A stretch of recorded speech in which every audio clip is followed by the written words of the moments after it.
Hello everyone, this is Ruby Saroj.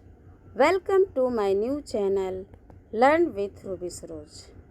Dear friends, कहते हैं कि असंभव और संभव के बीच का फ़र्क सिर्फ आपके विश्वास का होता है।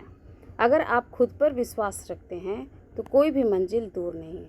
जी हाँ, आपको अगर सफल होना है तो लगातार अभ्यास करते रहना होगा, जैसा कि आप सभी हमारे साथ लगातार अभ्यास करते आए। और आज का टॉपिक अंतिम टॉपिक है जो आपके बीच में लेकर आ गई हूँ, और कल एग्ज़ाम है तो आप सभी लोग जो है कि इसे एक बार पढ़ के जाएं, क्योंकि यहाँ से क्वेश्चन पूछते हैं। तो कल के लिए आप सभी को बेस्ट ऑफ लक, आपका अच्छा भाग्य हो, अच्छा पेपर बने। चलिए शुरू करते हैं। समुद्री मार्ग ही आज जो हम पढ़ेंगे पत्तन और बंदरगाह। कह रहे कि समुद्री मार्ग ही देश की अंतर्राष्ट्रीय व्यापार का सबसे सुगम एवं प्रचलित माध्यम है। यह पत्तन अथवा बंदरगाह के द्वारा अपने पृष्ठ प्रदेशों से रेल मार्गों, अंतःस्थलीय जल मार्गों द्वारा जुड़ा हुआ होता है। वर्ल्ड शिपिंग काउंसिल के अनुसार वर्ष 2020 में विश्व के कंटेनर क्षमता के अनुसार शीर्ष 5 बंदरगाह संघाई, सिंगापुर, निंगबो, झाओसान, शेनज़ेन और गुआंगझू हार्बर है। अंतरपो पत्तन ऐसे पत्तनों द्वारा एक देश के माल को किसी अन्य देश तक भेजने का कार्य संपन्न किया जाता है। विश्व बैंक के वर्ष 2020 के आंकड़ों के अनुसार शीर्ष 5 देश संयुक्त राज्य अमेरिका, सिंगापुर, कोरिया और मलेशिया। कह रहे सिंगापुर, रॉटरडम, कोपेनहेगन आदि जो है कि क्या है शीर्ष 5 देश। विश्व बैंक के वर्ष 2020 के आंकड़ों के अनुसार जो पोर्ट कंटेनर ट्रैफिक में सिर्फ 5 देश है: चीन, संयुक्त राज्य अमेरिका, सिंगापुर, कोरिया, मलेशिया। कह रहे सिंगापुर, रॉटरडम, कोपेनहेगन आदि विश्व के प्रमुख अंतरपो पत्तन है। पोर्ट ऑफ कॉल पड़ाव पत्तन वे पत्तन हैं जहां जलयान रुककर ईंधन, पानी व यात्रियों के लिए भोजन आदि ग्रहण करते हैं। उन्हें पोर्ट ऑफ कॉल कहा जाता है। अदन इसका सबसे अच्छा उदाहरण है। विश्व में मराकैबो, वेनेजुएला, अस्खीरा, त्रिपोली, कोलकाता आदि प्रमुख पत्तन हैं, जहां टैंकरों में तेल भरने एवं उनसे तेल खाली करने की आधुनिक सुविधाएं प्राप्त की जाती है। मराकैबो पत्तन वेनेजुएला के मराकैबो झील पर स्थित है। यह 55 किलोमीटर लंबे जलडमरू मध्य द्वारा खुले समुद्र से जुड़ा हुआ है। इस जलडमरू मध्य का विस्तारीकरण वर्ष 1950 में किया गया था। मराकैबो झील खनिज तेल भंडारों से संपन्न है।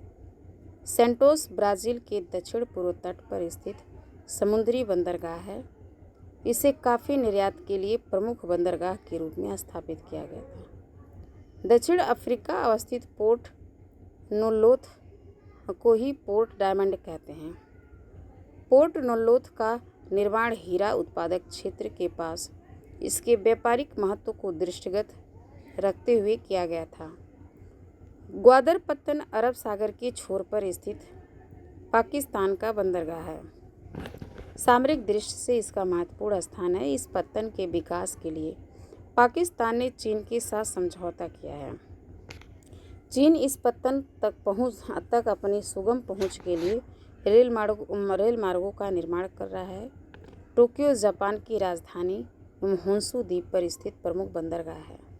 न्यूयॉर्क संयुक्त राज्य अमेरिका के न्यूयॉर्क प्रांत में स्थित बंदरगाह नगर है। यह हडसन नदी के तट पर स्थित है। विश्व के अन्य प्रमुख बंदरगाहों में इगारका रूस में, मांटेविडियो उरुग्वे में एवं जकार्ता इंडोनेशिया में स्थित है।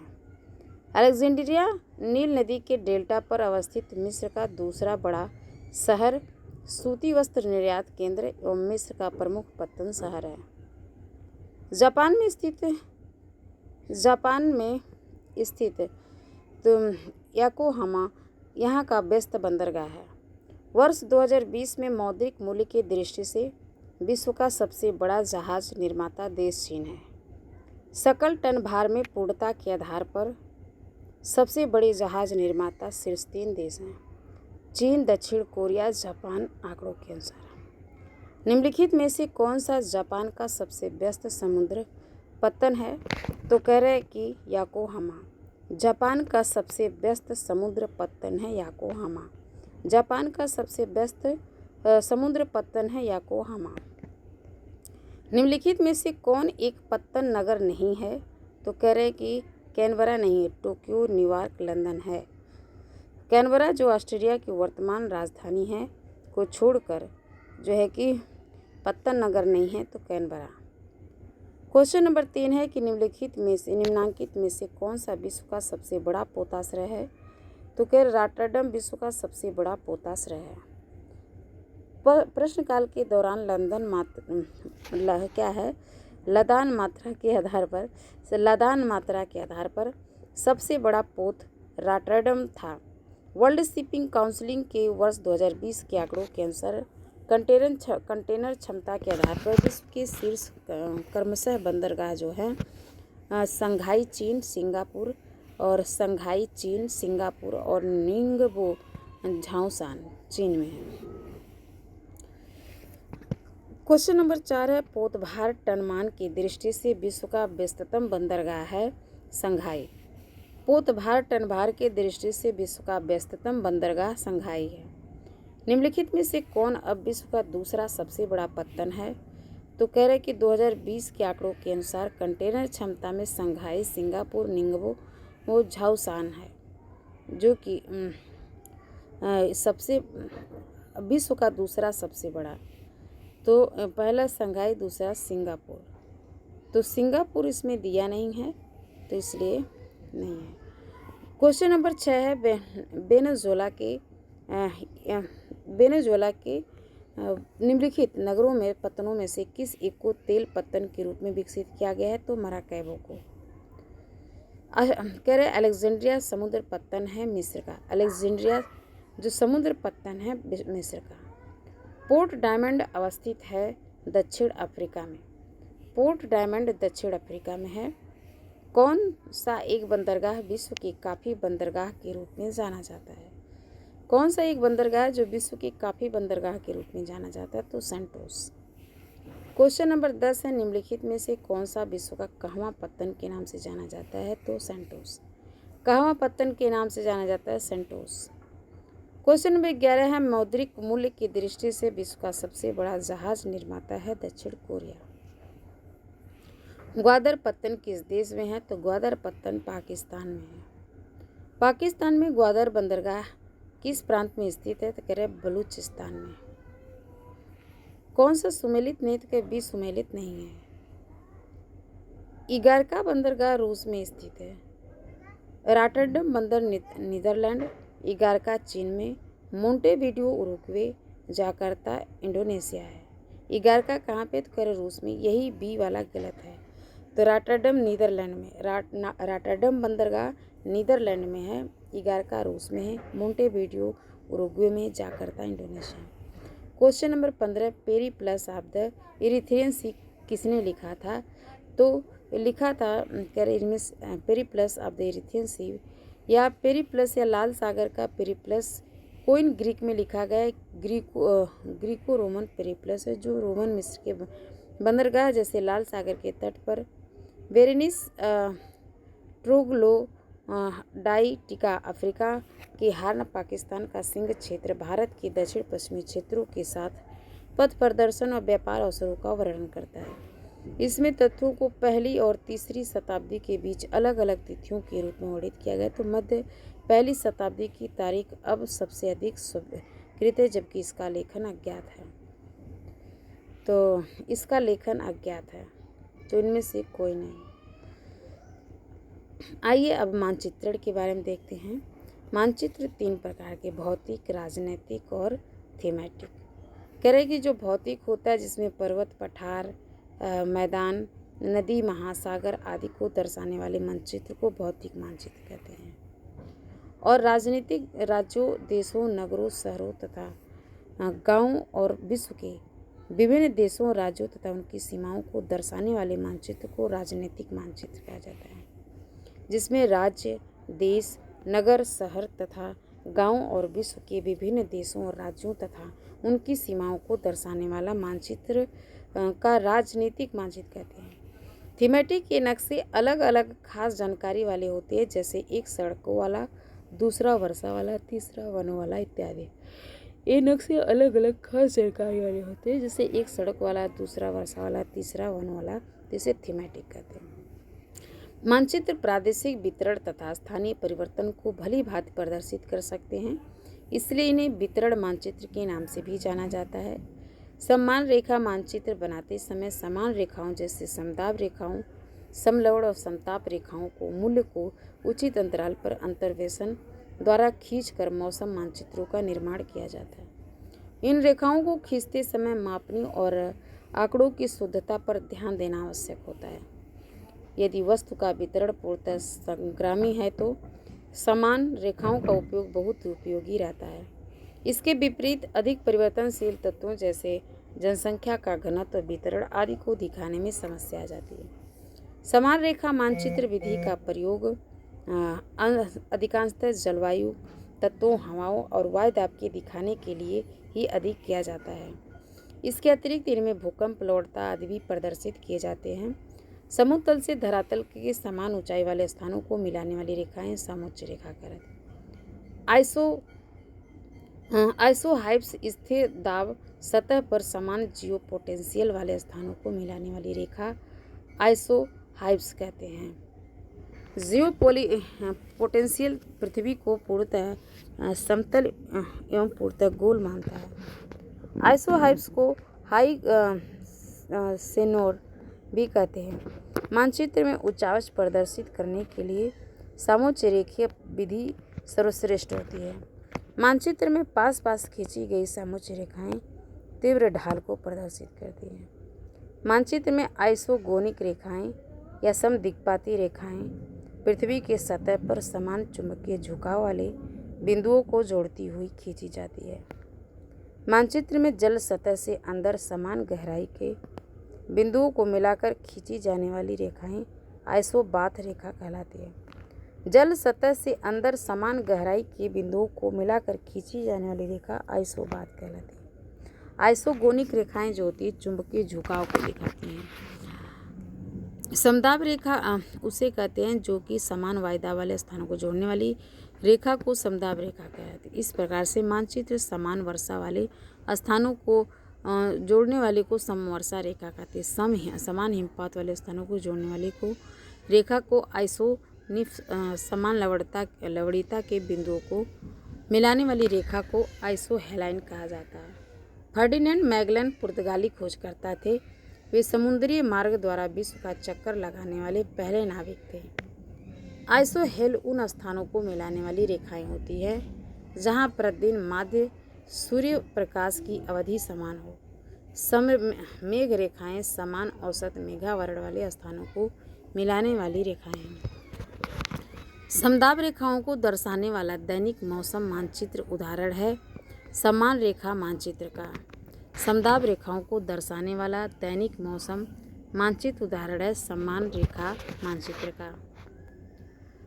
आइसोगोनिक रेखाएं हैं तो इसमें समान चुंबकीय झुकाव वाली रेखाएं हैं। आइसोबाथ दिखाती है किसको, तो गहराई को। आइसोबाथ गहराई को दिखाती है। तो इसी प्रकार से यह मानचित्र जिसकी समुद्री यात्रा का प्रयोग यात्रा का मार्ग बताता है, यहाँ से वह था कौन है, फर्डिनेंड मैगलन। उपरोक्त मानचित्र में दिखाया गया समुद्री जो है कह रहे कि समुद्री यात्राओं का जो मार्ग है फर्डिनेंड मैगलन के विश्व भ्रमण से संबंधित है।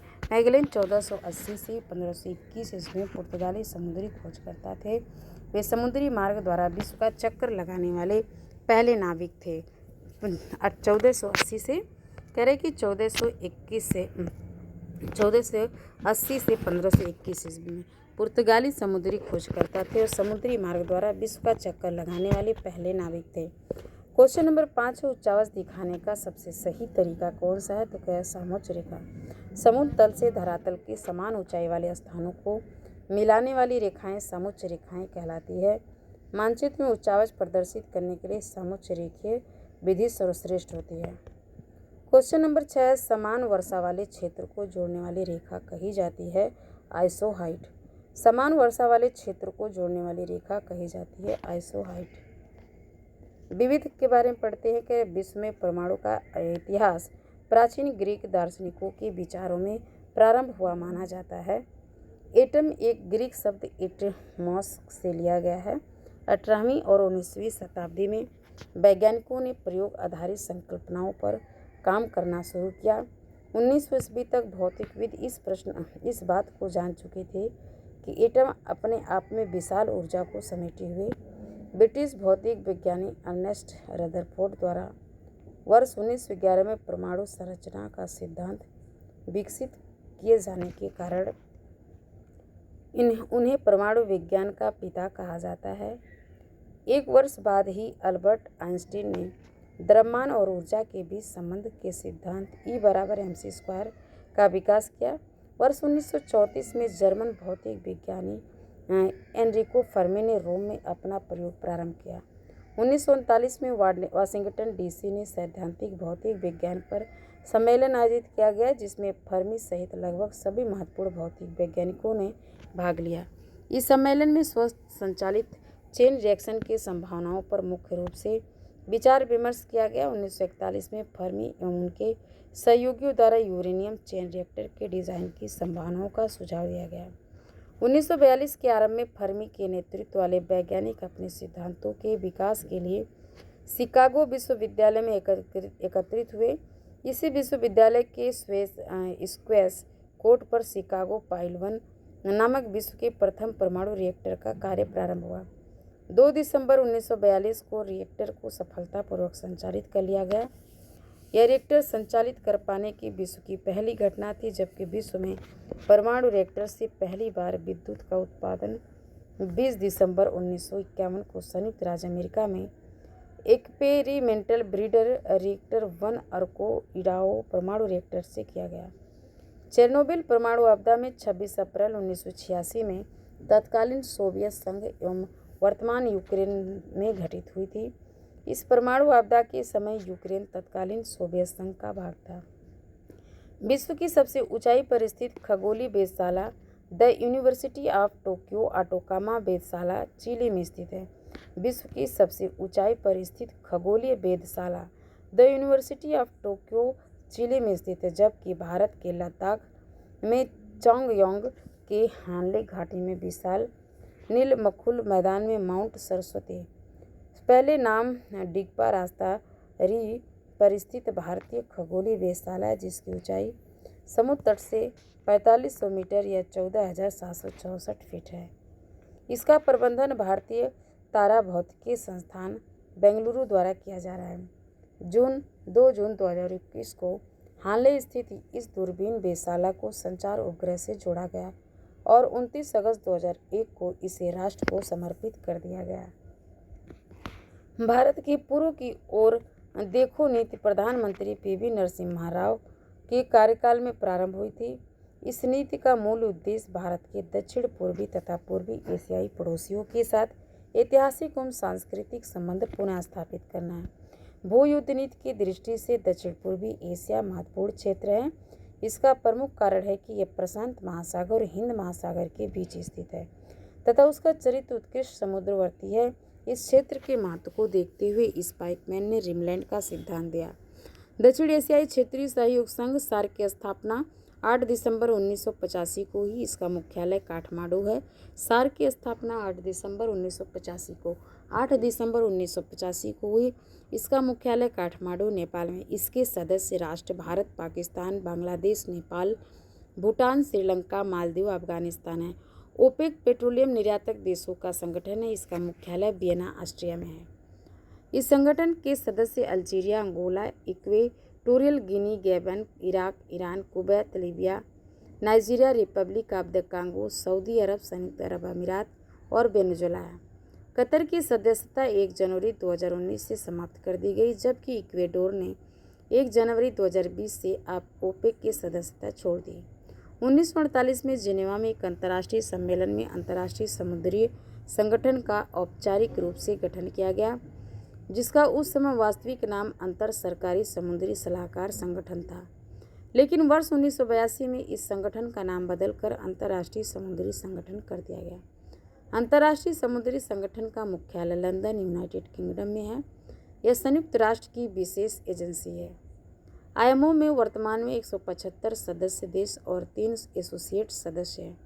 संयुक्त राज्य अमेरिका के फ्लोरिडा राज्य में स्थित केप कैनेवरल प्रमुख अंतरिक्ष यान एवं उपग्रह प्रक्षेपण केंद्र है। पूर्व अमेरिकी राष्ट्रपति जॉन एफ कैनेडी के नाम पर इसका नाम बदलकर केप कैनेडी कर दिया गया था। वर्ष 1973 से इसे पुनः केप कैनेवरल नाम से ही जाना जाता है।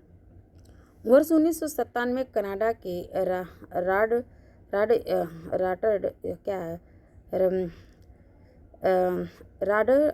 राडरसैट-1 उपग्रह द्वारा पहली बार संपूर्ण अंटार्कटिका महाद्वीप का मानचित्र बनाने में सफलता प्राप्त हुई।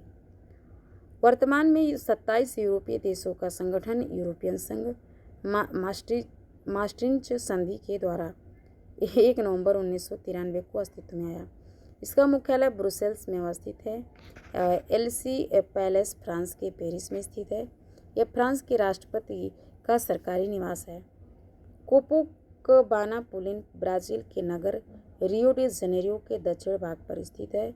इस पुलिन की लंबाई 4 किलोमीटर है। आइबेरियन प्रायद्वीप में स्पेन, पुर्तगाल, एंडोरा जो है कि फ्रांस स्पेन की सीमाओं से लगा छोटा देश है तथा जिब्राल्टर आइबेरियन प्रायद्वीप के दक्षिण में ब्रिटिश राज्य क्षेत्र है। बरमुडा त्रिभुज उत्तरी अटलांटिक महासागर के पश्चिम भाग में मियामी, बरमुडा और सान जुआन, प्यूर्टो रिको को मिलाकर बनने वाला त्रिकोणीय समुद्री क्षेत्र है।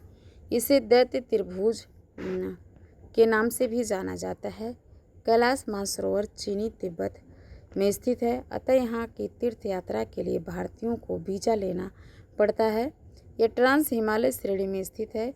यहीं के विभिन्न क्षेत्रों में सिंधु, ब्रह्मपुत्र एवं सतलज नदियों की उत्पत्ति होती है।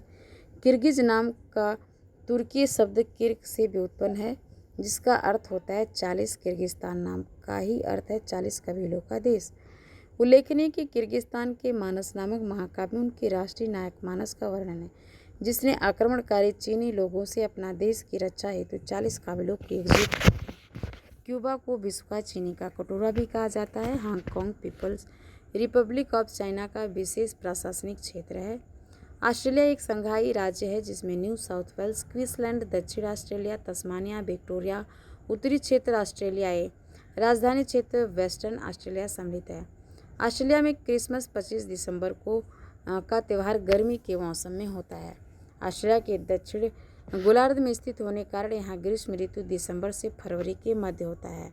उल्लेखनीय कि जब उत्तरी गोलार्ध में शीत ऋतु होती है तो उस समय दक्षिणी गोलार्ध में ग्रीष्म ऋतु होती है। अमेरिकी भूगोलवेत्ता J.E. स्पेंसर एवं W.S.L. थॉमस ने विश्व को 11 सांस्कृतिक क्षेत्रों में विभाजित किया।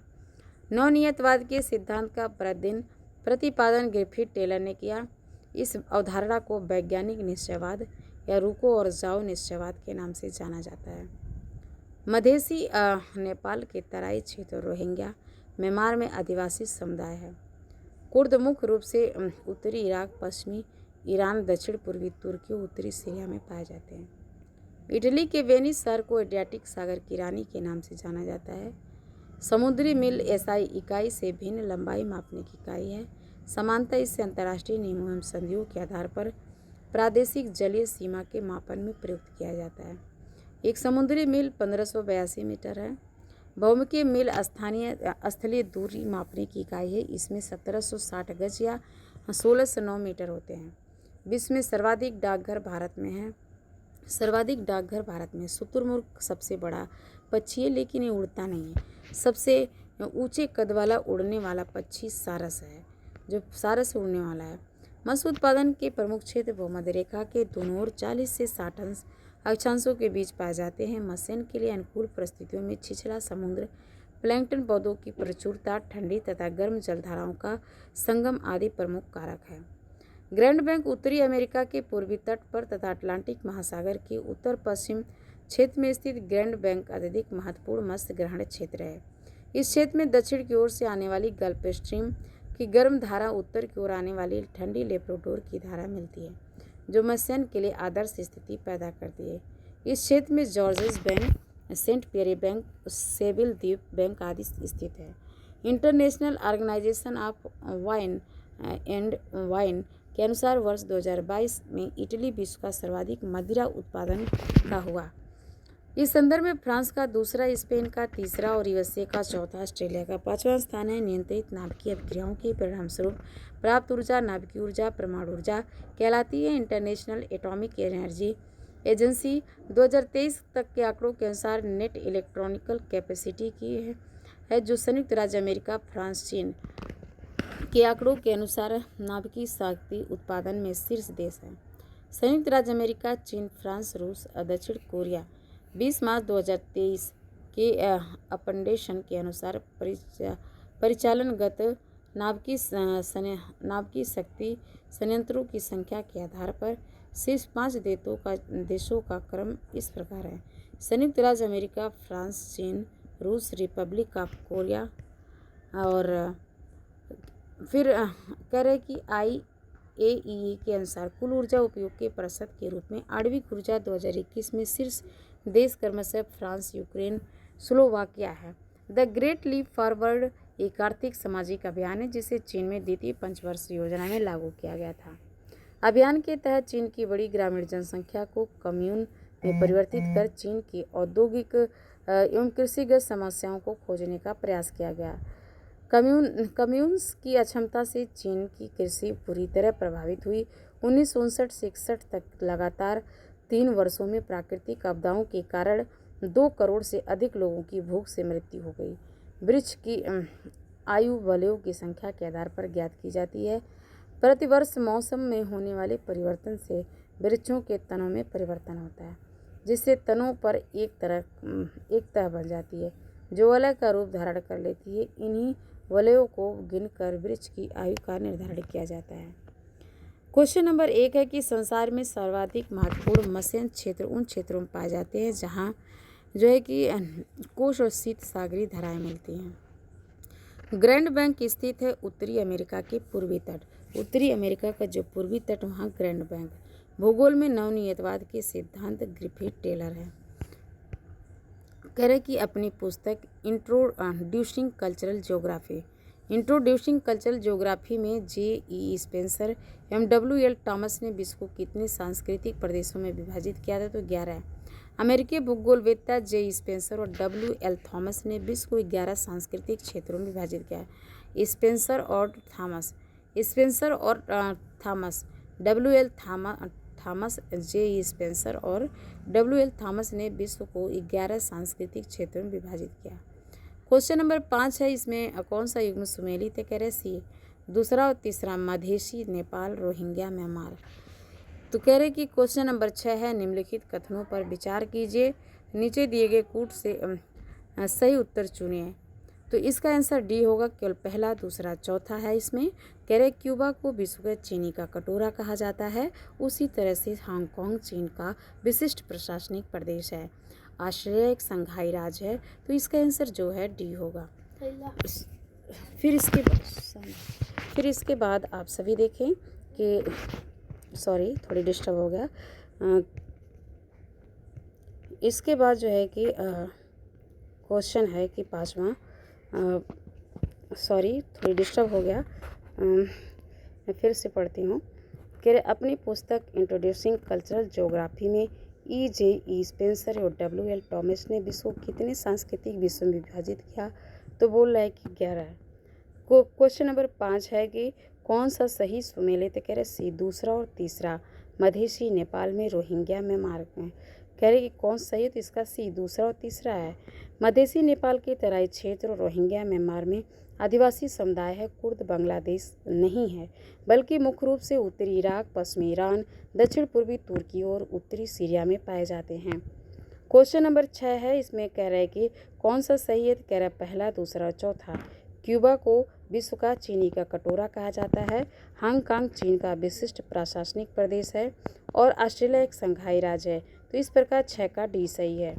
क्वेश्चन 7 है कि निम्नलिखित कथनों से कौन सा सही नहीं है। तो इसका आंसर ए सी दोनों है, तो इसलिए कथन सही नहीं है। और क्वेश्चन नंबर 8 देखिए, कह रहे हैं कि उत्तरी पश्चिमी क्षेत्र में केन्या में बीड़ी बीड़ी एक बृहद शरणार्थी बस्ती है। और दक्षिण कह रहे हैं कि इसका दूसरा और तीसरा सही है, तो दूसरा तीसरा ही सही देखते हैं। दक्षिणी सूडान गृह युद्ध से पलायन किए हुए कुछ लोग की बीड़ी बीड़ी में रहते हैं। दक्षिणी सूडान गृह युद्ध से पलायन किए हुए कुछ लोग बीड़ी बीड़ी में रहते हैं। सोमालिया के गृह युद्ध से पलायन किए हुए कुछ लोग केन्या के कोलंबिया के शरणार्थी संकुल में रहते हैं। तो इसका आंसर दूसरा और तीसरा। क्वेश्चन नंबर 9 है, विचार कीजिए। तो कह रहे इसका सही आंसर होगा डी, केवल पहला है। भौमिक मील की दूरी समुद्री मील से कम होती है। समुद्री मील में जो है कि एक समुद्री मील में 1852 मीटर है। भौमिक मील में जो होता है 1760। भौमिक मील से समुद्री कह रहे कि कौन सा सही है। तो कह रहे केवल पहला सही है। भौमिक मील की जो दूरी होती है समुद्री मील से कम होती है, क्योंकि समुद्री मील के 1852 और भौमिक मील का 1760 है। फिर इसके बाद कह रहे कि अगला क्वेश्चन देखिए, निम्नलिखित में से कौन सुमेलित है। तो कह रहे सी, मोरक्को एटलस पर्वत है। मोरक्को जो पर्वत एटलस पर्वत मोरक्को में सम्मिलित है, जबकि पंपास घास मैदान मुख्यतः अर्जेंटीना में पाए जाते हैं। किम्बरले की विश्व की प्रसिद्ध खान दक्षिण अफ्रीका में अवस्थित तथा मैनिटोबा कनाडा का एक प्रांत है। क्वेश्चन नंबर 11 है, इसका डी होगा। ध्रुव तारा की स्थिति आकाश में उत्तर दिशा की ओर होती है। पृथ्वी में गुरुत्वाकर्षण शक्ति होती है। और ग्रीनलैंड द्वीप की स्थिति अटलांटिक महासागर में है। आर्कटिक महासागर के समीप कुछ भाग आर्कटिक महासागर में भी है। तो विस्फोट के द्वारा ध्वनि उत्पन्न होती है। तो 11 का डी सही है। क्वेश्चन नंबर 12 है, इसे मिलान करने के लिए दिया है। तो इसका आंसर बी होगा। ग्रेट विक्टोरिया मरुस्थल ऑस्ट्रेलिया में है। ग्रेट कैनियन यूएसए में है। लेक विनिपेग कनाडा में है। दक्षिणी आल्प्स न्यूजीलैंड में है। विश्व में पहला परमाणु बिजली घर कहाँ स्थापित किया गया था। तो कह रहे हैं कि यूएसए में। देखिए, दक्षिणी आल्प्स न्यूजीलैंड में है। लेक विनिपेग कनाडा में है। और विश्व में परमाणु बिजली घर कहाँ स्थापित किया गया तो यूएसए में। क्वेश्चन नंबर 14 है, कौन सुमेलित नहीं है। तो कह रहे ये सुमेलित नहीं है। और यहाँ पे साइकन या सीकन रेल सुरंग, जो कि जापान के होक्काइडो से होन्शु के मध्य जल के अंदर निर्मित विश्व की प्रमुख रेल सुरंग में से एक है। पेट्रोनॉस टावर्स मलेशिया में है। अपालेशियन पथ संयुक्त राज्य अमेरिका में। Roman bath Tajikistan. बरमुडा त्रिभुज अवस्थित है। तो कह रहे बरमुडा त्रिभुज कहाँ स्थित है। तो इसका आंसर होगा पश्चिमी उत्तरी उत्तरी अटलांटिक महासागर में। बरमुडा त्रिभुज पश्चिमी उत्तरी अटलांटिक महासागर में। बरमुडा उत्तरी अटलांटिक महासागर के पश्चिमी भाग में मियामी, दक्षिणी फ्लोरिडा, बरमुडा और सान जुआन से मिलकर बनाने वाला त्रिकोणीय समुद्री क्षेत्र है। क्वेश्चन नंबर 16 है, बरमुडा त्रिकोण किन तक विस्तृत है। तो कह रहा है कि पहला दूसरा है इसका। दक्षिणी फ्लोरिडा प्यूर्टो रिको के बीच स्थित है। बरमुडा त्रिकोण दक्षिणी फ्लोरिडा प्यूर्टो रिको के बीच। क्वेश्चन नंबर 17, इसका बी आंसर सही है। कह रहा सोडियम पैगोडा दक्षिण पूर्व एशिया का अफीम उत्पादक क्षेत्र है। जो सोडियम त्रिकोण है, ये दक्षिण पूर्व एशिया का अफीम उत्पादक क्षेत्र है। बरमुडा त्रिकोण उत्तरी अटलांटिक महासागर के पश्चिमी भाग का एक क्षेत्र है। स्वर्णिम त्रिकोण दक्षिण पूर्व एशिया का अफीम उत्पादक क्षेत्र है। दक्षिण पूर्व एशिया का अफीम उत्पादक क्षेत्र है स्वर्णिम त्रिकोण। बरमुडा त्रिकोण उत्तरी अटलांटिक महासागर के पश्चिमी भाग का एक क्षेत्र है। सुदूर पूर्व का चावल का कटोरा म्यांमार, रेड बेसिन चीन में है। क्वेश्चन नंबर 18 है, संयुक्त राज्य अमेरिका उपग्रह प्रक्षेपण केंद्र कहाँ स्थित है। तो कह रहे केप कैंडी। संयुक्त राज्य अमेरिका का उपग्रह प्रक्षेपण केंद्र केप कैंडी में स्थित है। क्वेश्चन नंबर 19 है, निम्नलिखित में से किस एक के उपग्रह को अंटार्कटिका का विस्तृत एवं संपूर्ण मानचित्र बनाने में सहायता मिली है। तो कनाडा में। क्वेश्चन नंबर 20 है, निम्नलिखित में से कौन सा युग्म सही सुमेलित नहीं। तो कह बी, बोरा साइबेरिया यही सुमेलित नहीं। जो फान है आल्प्स पर्वत, मिस्टर रायन घाटी, खमसीन मिस्र। बोरा अति ठंडी और शुष्क स्थानीय पवन है जो कि एड्रियाटिक सागर के उत्तरी पूर्वी किनारे पर चलती है। इसमें मुख्यतः इटली, स्लोवेनिया एवं क्रोएशिया प्रभावित होते हैं। फान आल्प्स पर्वत के दक्षिणी ढाल पर उतरने वाले गर्म एवं शुष्क स्थानीय पवन है। इसमें स्विट्जरलैंड सर्वाधिक प्रभावित होता है। मिस्ट्रल ठंडी स्थानीय पवन है जिससे स्पेन एवं फ्रांस प्रभावित होता है। खमसीन गर्म और शुष्क धूल भरी स्थानीय पवन है जो उत्तरी अफ्रीका, सहारा एवं अरब में प्रवाहित होती, इससे मिस्र प्रभावित होता है। तो इस प्रकार से 20 का बी जो है कि गलत है। फान आल्प्स पर्वत, मिस्ट्रल, राइन घाटी, खमसीन मिस्र में है। फिर इसके बाद विश्व में मदिरा का बृहत्तम उत्पादक फ्रांस है। पेड़ की आयु का पता लगाया जा सकता है उसके धड़ और वलयों की संख्या की गणना कर। कोपाकबाना पुलिन कहाँ अवस्थित है? तो रियो डी जनेरियो में। कोपाकबाना पुलिन कहाँ अवस्थित है? तो रियो डी जनेरियो में। विश्व की सबसे ऊंचाई पर स्थित दूरबीनी वेधशाला है? तो भारत में। क्वेश्चन नंबर 25 है कि निम्नलिखित में से कौन सा देश मध्य पूर्व का हिस्सा नहीं है? तो इसमें ये नहीं दिया है तो इसलिए इसका आंसर नहीं है। इसको क्वेश्चन नंबर 26 को देखिए, यूरोपीय संघ का मुख्यालय कहाँ? तो ब्रुसेल्स में, और 1993 में अस्तित्व में आया था। इसमें 20 देशों की अधिक है, यूरो मुद्रा यहाँ पे चलता है।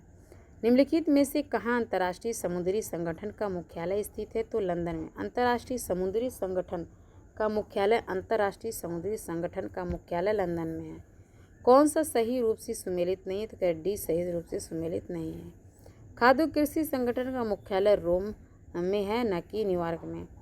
क्वेश्चन नंबर 29, निम्नलिखित सघन जनसंख्या वाले क्षेत्रों में से कौन सा क्षेत्र कृषि पर प्रत्यक्ष रूप से निर्भर नहीं है? तो डी। नील नदी की निचली घाटी, चीन के पूर्वी मैदान, जावा द्वीप, गंगा का मैदानी क्षेत्र आदि सघन जनसंख्या वाले क्षेत्र वाले होने के साथ साथ कृषि पर प्रत्यक्ष रूप से निर्भर क्षेत्र भी है। जबकि उत्तर पूर्वीय संयुक्त राज्य अमेरिका का क्षेत्र सघन जनसंख्या वाला क्षेत्र तो है लेकिन कृषि पर प्रत्यक्ष रूप से निर्भर क्षेत्र नहीं है। यह महत्वपूर्ण औद्योगिकृत क्षेत्र है। तो क्वेश्चन नंबर 30 है, भू युद्ध नीति की दृष्टि से महत्वपूर्ण क्षेत्र होने के नाते दक्षिण पूर्वी एशिया का लंबे अंतराल और समय में से वैश्विक समुदाय का ध्यान आकर्षित करता है। इससे वैश्विक संदर्भ के निम्नलिखित में से कौन सा व्याख्या सबसे प्रलयकारी है? तो कह रहे प्रशांत महासागर और हिंद महासागर के बीच स्थित उसका चरित्र उत्कृष्ट समुद्रवर्ती है। भारत के पूर्व की ओर देखो नीति के संदर्भ में विचार कीजिए। कह रहा है कि पहला और तीसरा से भारत पूर्वी एशियाई मामलों में स्वयं एक महत्वपूर्ण क्षेत्रीय नायक के रूप में स्थापित करना चाहता है। और तीसरा है कि भारत अपने दक्षिण पूर्वी और पूर्वी एशियाई पड़ोसियों के साथ ऐतिहासिक सांस्कृतिक संबंध पुनः स्थापित करना चाहता है। तो इस प्रकार जो है कि पहला और तीसरा सही है। कैलाश मानसरोवर तीर्थ यात्रा के लिए वीजा लेना पड़ता है क्योंकि यहाँ चीनी तिब्बत में है। ऑस्ट्रेलिया वासी किस मौसम में क्रिसमस मानते हैं? तो कह रहे गर्मी में। किस देश को आसियान में केवल वार्ता भागीदार का दर्जा प्राप्त है? तो कह रहे कि भारत में। निम्नलिखित देशों में कौन सा ओपेक का सदस्य नहीं है? तो कह रहे चीन। सार्क का मुख्यालय है काठमांडू। फिर इसके बाद जो है कि 37 का तुर्की राज्यों के संगठन के सदस्य हैं। तो कह रहे कि दूसरा और पांचवा अजरबैजान और उज्बेकिस्तान है। लीनिंग टावर ऑफ पीसा कहाँ स्थित है? तो करे इटली में। लीनिंग टावर ऑफ पीसा कहाँ स्थित है? तो इटली में। एलिसी पैलेस कहाँ है? तो एलिसी पैलेस फ्रांस में है। उड़ाका पक्षियों में सबसे ऊंचे कद वाला कौन है? तो सारस। सबसे अधिक डाकघर किस देश में है? तो कह रहे भारत। चेरनोबिल परमाणु आपदा घटित हुई थी यूक्रेन में 26 अप्रैल 1986 में तत्कालीन सोवियत संघ वर्तमान यूक्रेन में घटित हुई थी। इस परमाणु आपदा के समय यूक्रेन तत्कालीन सोवियत संघ का भाग था। क्वेश्चन नंबर 33 से लीप फॉरवर्ड पॉलिसी के कारण भूखमरी से लाखों लोगों की मृत्यु हुई थी चीन में। क्वेश्चन नंबर 44 से निम्नलिखित देशों को उनके नाभिकीय शक्ति संयंत्रों की संख्या के आरोही क्रम में व्यवस्थित कीजिए और सही उत्तर का चयन नीचे दिया गया है। तो इसका आंसर होगा सी, जो कि 4 है संयुक्त राज्य अमेरिका, फ्रांस, जापान और रूस है। तो इसका 44 का सी है। कह रहे कि 45 एक 2012 के आंकड़े के अनुसार है, तो इसलिए इसे छोड़ दें। और किस देश में उसकी कुल ऊर्जा आवश्यकता का 99% जल विद्युत से प्राप्त होता है, तो नॉर्वे से। निम्नलिखित देशों के नामों से किसके नाम का मतलब लगभग होता है 40 कबीलों का देश, तो किर्गिस्तान के। निम्नलिखित में कौन युग्म सुमेलित नहीं है, तो इसका जो 48 का आंसर होगा ए। इटली के वेनिस शहर के एड्रियाटिक सागर की रानी के नाम से जाना जाता है। वेनिस शहर को एड्रियाटिक सागर के रानी के नाम से जाना जाता है, इसलिए ये सही है। संप्राय मैदान अवस्थित है नदी से। एशिया का सबसे बड़ा स्वर्ण बाजार है, तो कह रहे बीजिंग चीन में। अमलैंड शब्द का क्या अर्थ है, तो कि नगर का प्रतिवेशी आसपास का क्षेत्र। निम्नलिखित में से किसका नाम प्रव्रजन सिद्धांत से संबंधित है, तो ये है ली। क्वेश्चन नंबर 53 है, कौन सा कथन सही है, तो कह रहे हैं कि ए आर दोनों सही, आर एक की सही व्याख्या नहीं करता। हिंद महासागर कई बड़ी शक्तियों का सैन्य अड्डा बन गया है। हिंद महासागर से निकटवर्ती देशों को बहुत भौगोलिक राजनीतिक लाभ है। निम्नलिखित में से कौन सा कथन सही नहीं है, तो कह रहे हैं कि ये कथन सही नहीं है। प्रजाति विविधता भूमध्य रेखा से ध्रुव की ओर बढ़ती है, तो कह रहे यही सही नहीं है। समशीतोष्ण क्षेत्रों में तुलना में उष्णकटिबंधीय क्षेत्रों में अधिक प्रजातियां हैं। अमेजन वर्षावन में सर्वाधिक जैव विविधता पाई जाती है। प्रजाति विविधता समशीतोष्ण क्षेत्रों से ध्रुव की ओर घटती है। क्वेश्चन नंबर 55 है, डेनिसोवन शब्द का प्रयोग मीडिया के द्वारा कभी कभी के लिए किया जाता है, तो एक प्रारंभिक मानव प्रजाति है। समान वर्षा वाले क्षेत्रों को मिलाने वाली रेखा को कहते हैं समवृष्टि रेखा। कह रहे कि भू स्थिर उपग्रह परिक्रमण करता है निश्चित ऊंचाई पर। तो इस प्रकार से आप सभी इसे रिवीजन करके ज़रूर जाएं। Best of luck. Thank you.